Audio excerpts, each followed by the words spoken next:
So, explain why you decided to resign. Sure. So let me start off by saying this is absolutely a personal decision for me. It was really difficult for me. You know, I don't mean to project my own values and the limits of my own conscience on the entirety of the federal bureaucracy. Right. So let me first say that there are thousands and thousands of federal employees who did not make the same decision I did. And they are absolutely working to prevent this freight train from going off the rails and exploding. Okay, so respect for them. But, and I think this was the real kind of one of the core messages of my op-ed.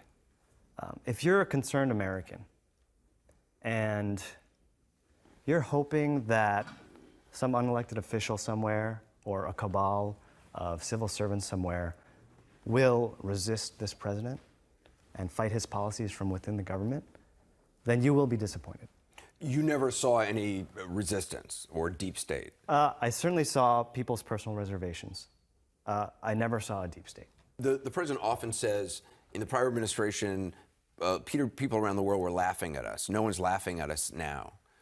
Is that your experience? Because I mean, in my travels overseas, I hear a lot of laughter, and it's not like laughing with us. I'm gonna be a little cute and respond to that. So it's really, I've been in meetings where people didn't know that I was the US diplomat in the room, and it's really interesting to hear what other nations say about us behind our backs when they think we're not listening. And it's not all positive. There's still a belief in America. So let me reaffirm that. And kind of just to circle back to kind of the core job of a foreign service officer, of a diplomat, is to represent America overseas, to explain it, and to defend America. I'm not sure right now that there's a coherent America to project to the world. There's an America I believe in, and I came home to fight for it.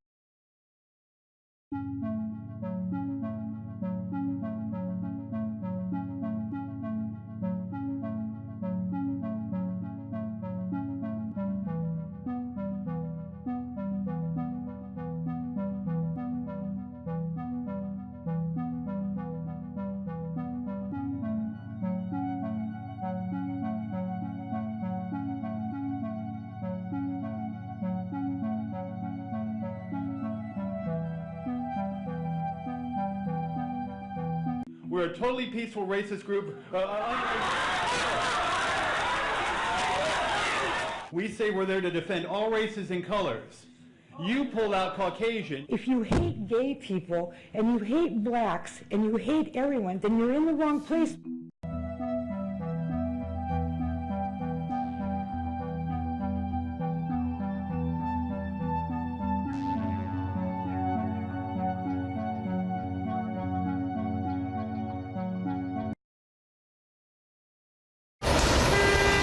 The meeting took place on the tarmac during an Air Force One stopover, June 26th.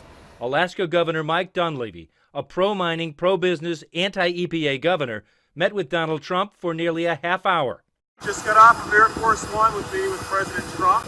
Dunleavy has been pushing for approval of a massive gold and copper mine known as the Pebble Mine, planned for Alaska's Bristol Bay watershed, home to the breeding grounds for one of the world's largest and most pristine sockeye salmon fisheries.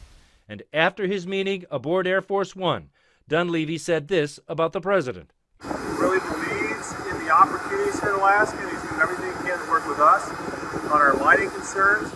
Inside EPA sources now tell CNN the very next day, June 27th, top EPA officials in Washington held an internal video conference with Seattle and told the staff the EPA was removing a special protection for Bristol Bay and, in essence, clearing the way for what could be one of the largest open-pit mines in the world.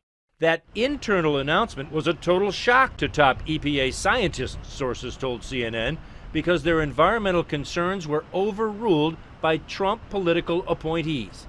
Bristol Bay and its tributaries are regarded as one of the world's most important salmon fisheries. Roughly half the world's sockeye salmon come from here.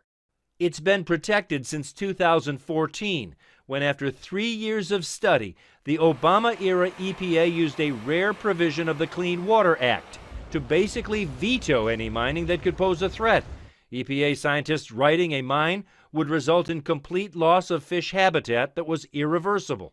It's mind-boggling that it's still being considered at all. Christine Todd Whitman is a Republican, a former New Jersey governor, and under President George W. Bush, ran the EPA. She has joined several other former EPA chiefs to publicly oppose the mine. The potential damage is so overwhelming. The opposition to it up there is amazing. Over 80 miles of streams, thousands of acres could be damaged from this project. This is the second time during the Trump administration the political appointees at the EPA have decided to remove special protections for Bristol Bay to pave the way for this huge mine. In 2017, President Trump's first EPA administrator, scandal-plagued Scott Pruitt, canceled the protections after a private meeting with the mine company's CEO. After a CNN report exposed the meeting and the lack of scientific debate behind the reversal, Pruitt backed down and put the protections back in place.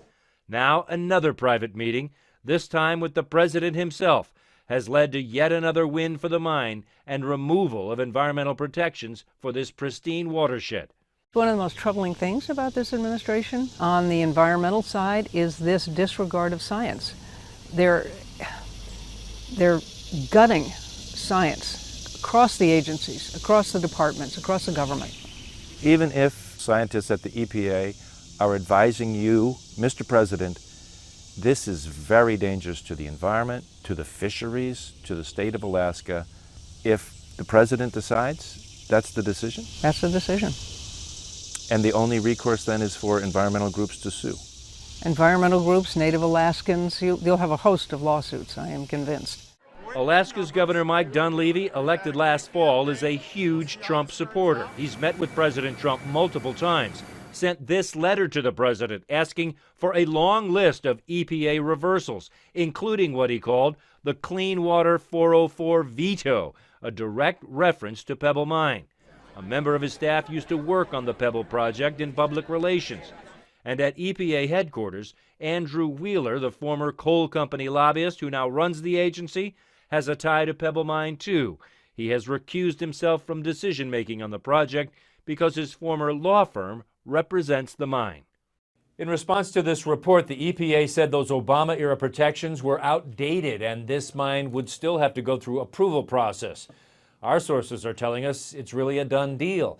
And when we asked the EPA about that internal meeting on June 27th, at first the EPA denied it even happened, but then we presented them with our evidence. They admitted the meeting took place, and our sources say that is when officials told scientists at the EPA the decision on Bristol Bay was made and their work was not needed. Drew Griffin, CNN, Atlanta.